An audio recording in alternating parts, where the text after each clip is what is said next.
Picture this. A prophet stands on the docks of Jaffa, desperate to escape.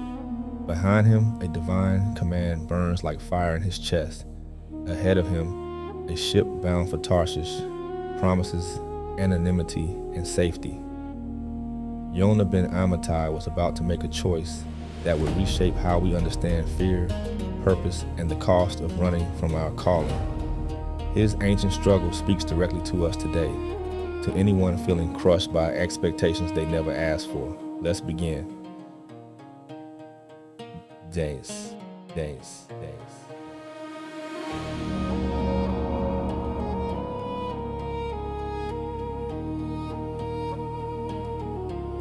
In our fast-paced world, it's easy to feel overwhelmed by the weight of expectations and the fear of facing daunting challenges.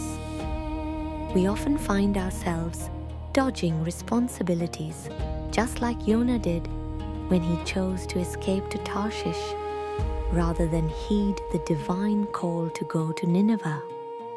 His story resonates deeply today, as many of us grapple with the pressures of life and the burden of doing what we know is right versus what feels comfortable. Yonah's background is steeped in the history of ancient Israel. He hails from Gath-hepher, beneath the azure sky of the northern kingdom, where he lived during the 8th century BCE. This was a turbulent time marked by conflict and strife, especially with powerful enemies like the Assyrians. Yonah, as a prophet, carried the responsibility of delivering messages from God, often a challenging task given the enmity between nations. When God commanded Yonah to go to Nineveh, the capital of the Neo-Assyrian Empire, he mustered all his strength to swim against the tide of fear. Nineveh was filled with violence and corruption, an enemy hub brimming with wickedness. Instead of obeying, Yonah made a fateful choice. He boarded a ship destined for Tarshish, far from where God's voice could reach him. The vessel cut through the water, but as the ship sailed further from its intended course, the skies darkened ominously. A fierce storm erupted, tossing the ship wildly as fear gripped the sailors. In this moment of chaos, the sailors turned to one another, casting lots to determine the source of their misfortune. The lot fell on Yonah. With a heavy heart, he admitted his identity as a Hebrew, a servant of the one true God. He urged the crew to throw him into the turbulent sea to quell the storm. Without hesitation, they complied, and as Yonah plunged into the depths, the waves calmed, his sacrifice saving the ship. Yet, this was not the end.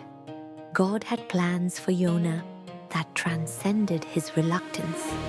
A miraculous fish, vast and majestic, opened its jaws and swallowed him whole, enveloping him in darkness.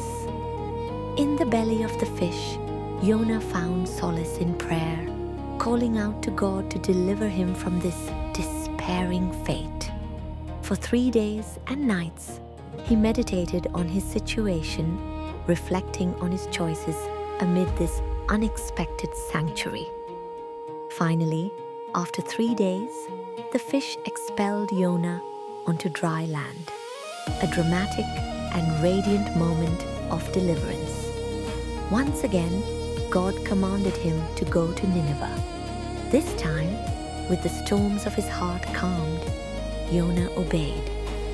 As he entered the city, a magnificent sight, the sun broke through the clouds, illuminating his figure as he proclaimed, "In 40 days, Nineveh shall be overthrown." His voice echoed through the alleys and marketplaces, resonating with a message of urgency and divine warning. To his astonishment, the people of Nineveh, from the common folk to the king himself, believed his words. They donned sackcloth and fasted, displaying a profound transformation of spirit that rippled through the entire city. They truly sorrowed for their previous ways, their hearts ignited with repentance and a thirst for redemption. In this moment of collective humility, we see Yonah's second chance reflected in their actions. Their willingness to change mirrors our own struggles when faced with difficult truths about ourselves. How often do we resist uncomfortable truths, striving to look away instead of confronting them? Yonah's journey teaches us that acceptance and repentance are powerful tools. It's not merely about seeking personal redemption, but about the ripple effect morality and kindness can have on an entire community. Even when we stumble and try to run from our responsibilities, we can find our way back to the right path through humility.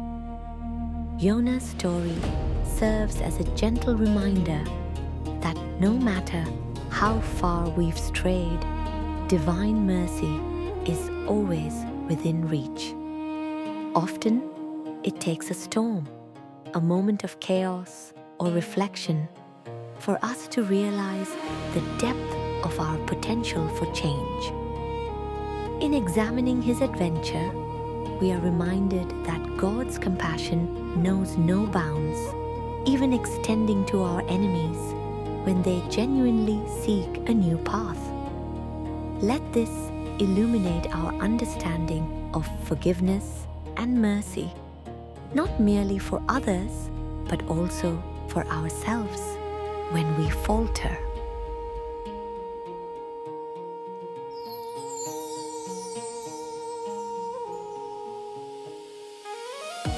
If you're drowning right now in the weight of what you're supposed to do, if anxiety whispers that you're not enough, that the task ahead is too impossible, that running is the only sane option, hear this. Yonah's transformation didn't come from avoiding the storm. It came from moving through it. This week, identify one responsibility you've been dodging. Not the biggest one, just one. Write it down. Then take a single small step toward it. Not to prove anything, just to prove to yourself that you're capable of staying present. If this story moved you, subscribe for more mythology that speaks to the struggles we carry today. Stay rooted in the wisdom of the ages.